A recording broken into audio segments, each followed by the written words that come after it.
Happy Halloween, everyone! Welcome back to my channel, or to those who are new, hello! My name is Jessica Wright, and I am an indie author who is currently working on 2 projects.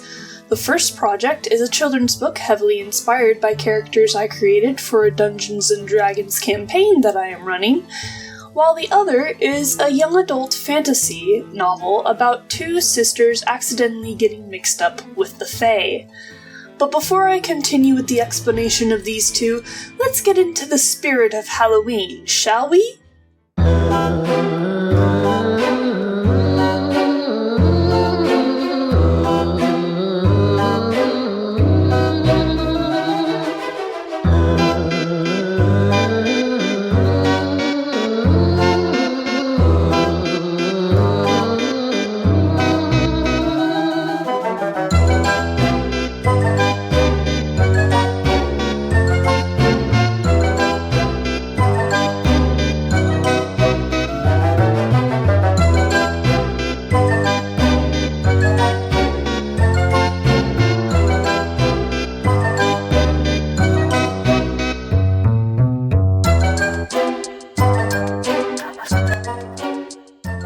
Perfect! So, let me explain a little bit more about my projects. Gentle and the Picnic Pals tells the tale of Gentle and her friends as they go out to have a picnic. But the fun and games get interrupted by creepy crawlies like frogs, snakes, and spiders. Gentle's friends all fear the creatures, but Gentle knows that there's nothing to fear from her creepy animal friends. Join her as she tries to show her friends how to respect and even admire the creatures that live in their own backyard. The Grim Girls project is a code name currently, but I also frequently call this story Sisters and Fairies. Both titles are a work in progress, as I haven't decided a title for the story. Grim Girls is about 2 sisters, Blair and Olivia, who simply don't get along with one another. However, when Olivia gets kidnapped by fairies, Blair must step up and work with a pompous, lost fairy prince to get her sister back.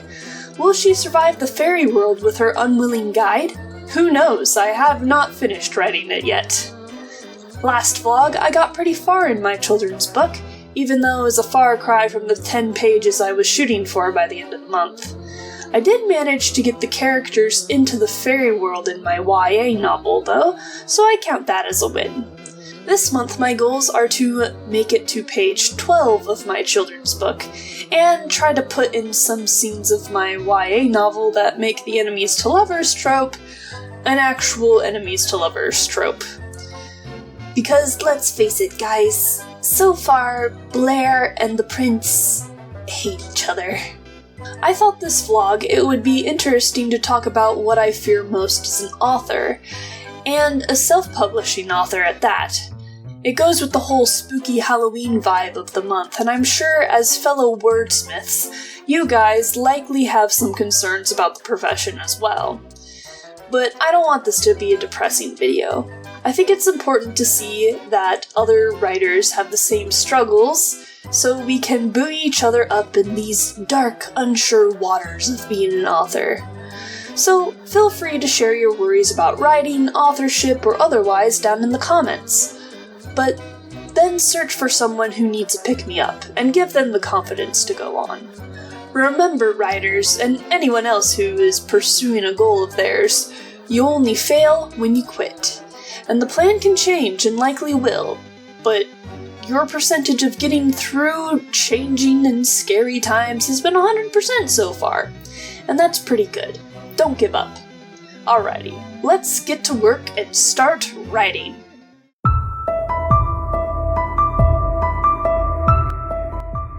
Welcome back, guys! I have gotten to the end of Chapter 8 for the Grim Girls project. I haven't made any progress on Gentle and the Picnic Pals other than realizing I was drawing my pictures too small and needed to rework my canvas sizes. Good thing I realized that before I was too late. Other than worrying about sizing and formatting, I wanted to talk about one of my biggest fears as an author, and that is writing while having a full-time day job. Seems silly for me to worry about that, huh? I'm sure plenty of people write on the side of their full-time jobs, but I've never done that before, really.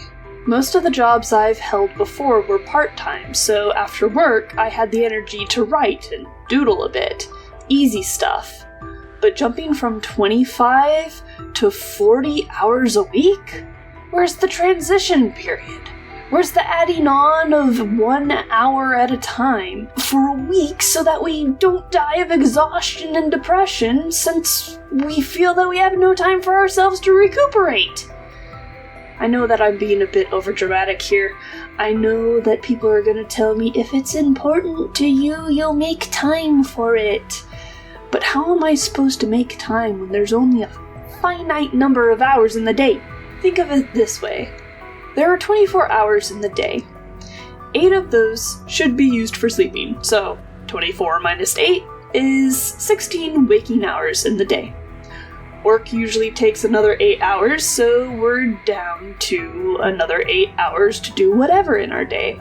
Okay, 8 hours seems like a reasonable amount of time to draw and write and such. Or so you may think.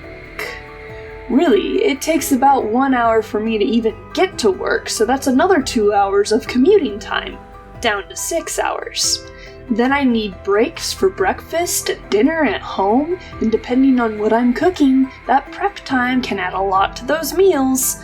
Let's say an hour for each. 6 minus 1 hour for breakfast and 1 hour for dinner. That leaves us with 4 hours left in the day. Then there are all the little things. Laundry, doing dishes, cleaning, getting ready for the day, doing a night routine, going shopping for groceries, whatever else needs to be done in the day in order to function.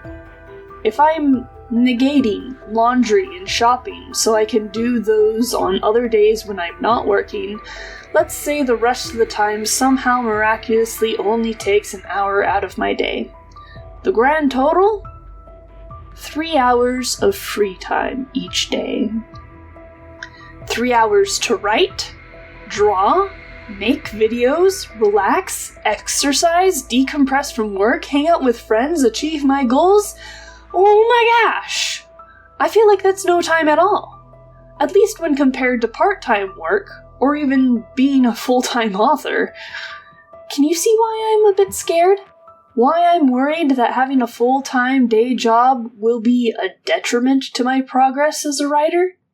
What's even more scary is this isn't something I can avoid. I do need a day job in order to survive, in order to keep writing at all. And this is something that most authors must face out here in the world. It's as inevitable as death.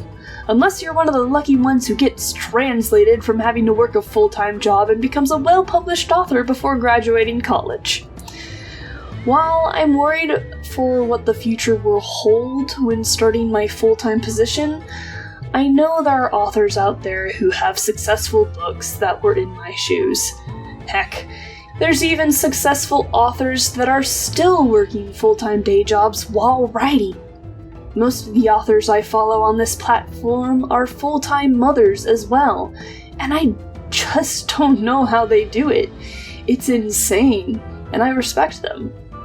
So, while I do have a fear of only having 3 hours in the day to do what I want in the day, I feel like this will be a temporary fear of mine.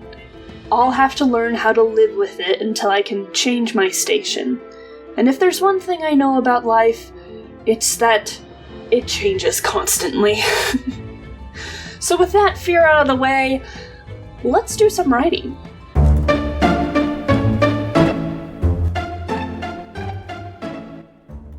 Well, I started my day job. It's just as terrifying as I thought it was going to be. I'm still adjusting to the workload and finding times where I can put my writing into my day. Because of that, I haven't gotten a lot done. I've only gotten a few paragraphs of Chapter 9 started in Grim Girls, and don't even ask me about Gentle and the Picnic Pals right now. Instead of dwelling on that though, since we've already talked about my fears of not having any time to write, I'll discuss a different fear I think a lot of writers share. What if no one wants to read my stories? Oh boy, this question has plagued me for forever. I want to share my stories with others, so it's really disheartening when I think about my books gathering dust on a shelf, or not being on a shelf at all. Most writers, from my experience, wish to have their stories heard. But what if no one wants to listen? I get into a spiral on this one, but I think there's one question that needs to be answered to combat this fear. Do you enjoy writing? For those who love writing, they will always find success in writing, even if no one ever reads their novels, sees their videos, or even glances at their poetry. If you love writing for the sake of writing, then you, my friend, have already won. Yes, it is scary to think that someone might not want to read your work. However, if you've pleased yourself with your writing, then that's enough. I think the true fear comes when you want to make writing a career. That fear I will talk about later, but for now, I'm going to write a little bit. I finally got the day off. I can't squander my time anymore. See you tomorrow.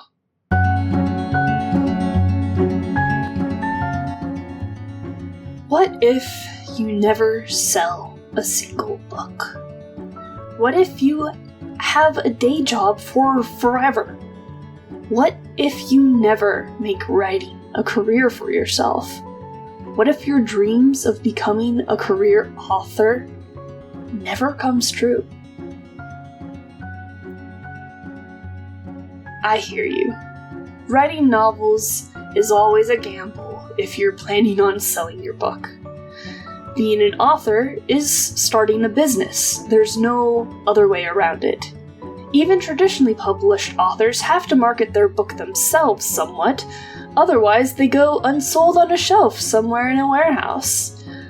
But I hope I'm not disregarding your fear when I ask you, why do you write? This question was first asked to me by a man who basically said I shouldn't ever consider writing as a career ever. He was very rude to my 14-year-old self and basically told me I couldn't become an author. He told me that I needed to ask myself a question. Why do I write?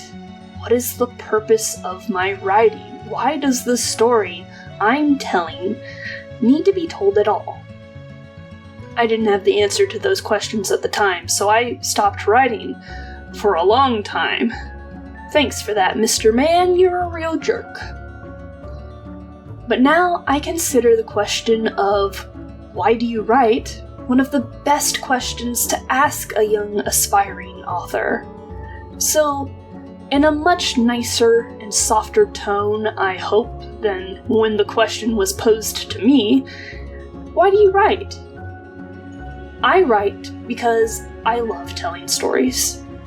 Stories are what have gotten me through life. Adventure, fantasy, historical, all these stories have informed me and changed me as a person.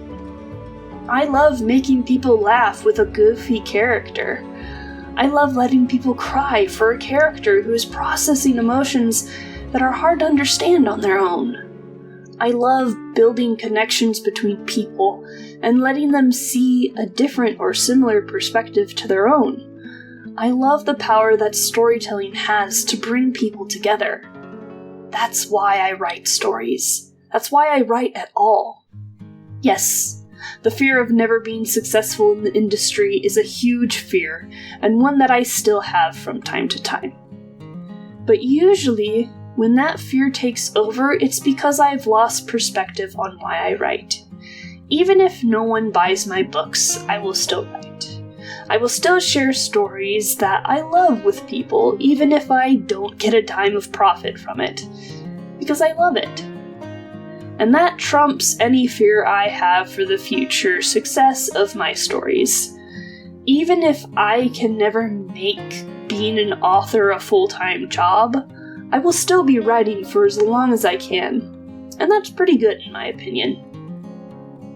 Oof. got on a bit of a soapbox there. Here, let me get off of that, and let's do some writing.